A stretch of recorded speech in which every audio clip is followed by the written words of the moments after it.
There come those times in life when we inevitably have to make important decisions. Bhagwan Sri Satya Sai Baba, our dear Swami, advises us the body is a water bubble, the mind is a mad monkey. So don't follow the body, don't follow the mind, follow the conscience. In our movies, dramas, or cartoons, we are shown the mind and conscience like this. The mind comes something like this fellow. Oh, are you in trouble? And the conscience walks in and talks to you like this. You are in a problem, my dear child. In reality, both look the same. How do I know which is the mind, which is the conscience? To make this clear, let me share a personal experience. Let me take you back in time to 1999 when I was studying 12th grade at the Sri Satya Sai Higher Secondary School in Puttaparthi. It was the time of the unit tests and I was studying for the biology paper. I was sitting under a tamarind tree in the lawns in front of the hostel and I was lost in my book. But then I got distracted by a few students who were playing on the lawns with a water hose. They were hosing each other with water, running around, and it looked like so much fun. Well, during the exams, anything looks like so much fun. I too felt like joining these friends of mine, and so I went and started hosing around with them.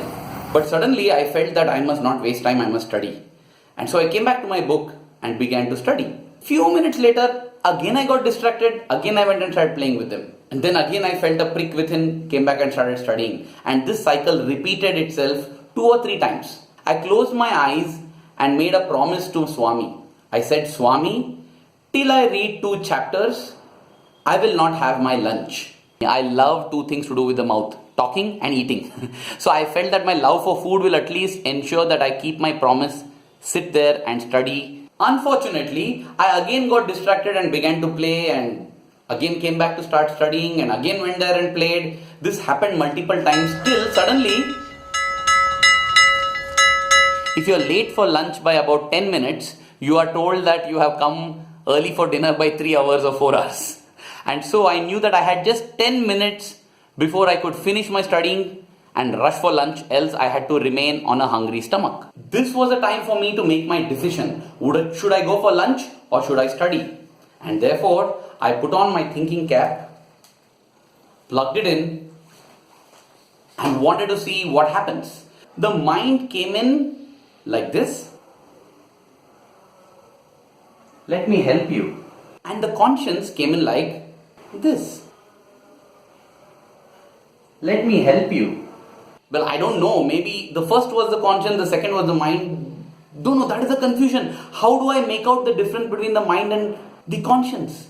So one of these voices first said, Arvind, Swami loves you. I'm sure you need not do this to prove your love for him. You can go ahead and eat your food. And then the other voice said, Arvind, you should keep the word that you gave Swami. The first voice again came back, Arvind, don't you know that Swami doesn't like his students to fast?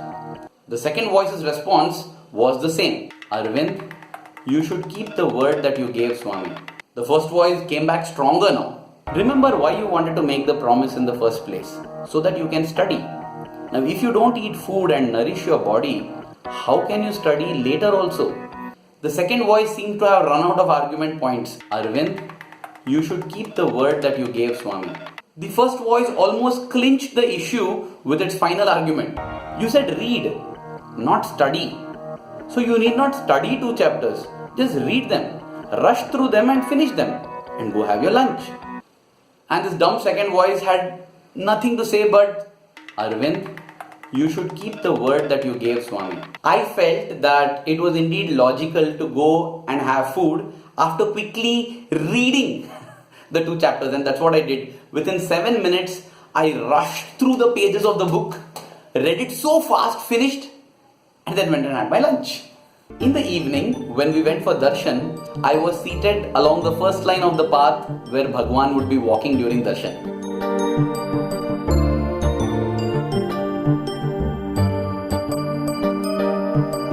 As Swami came near me, he looked at me, then he turned to the person, a senior who was seated opposite to me, and told him, Hey, take this fellow and admit him in the mental hospital.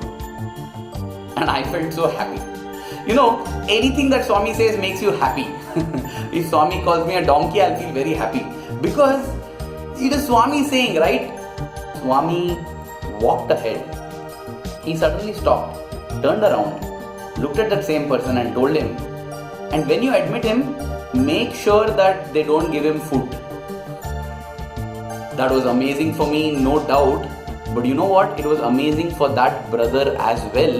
Because Swami said in Telugu, Atanki annam kuda ivvukudu, meaning don't give him annam or food. This brother's name happened to be Annam. He felt thrilled because he felt Swami was taking his name and showing that I know your name. I put on my thinking cap once again and it became clear which of the two was the mind and which was the conscience. It's very obvious that the first voice was that of the mind, the second voice was that of the conscience.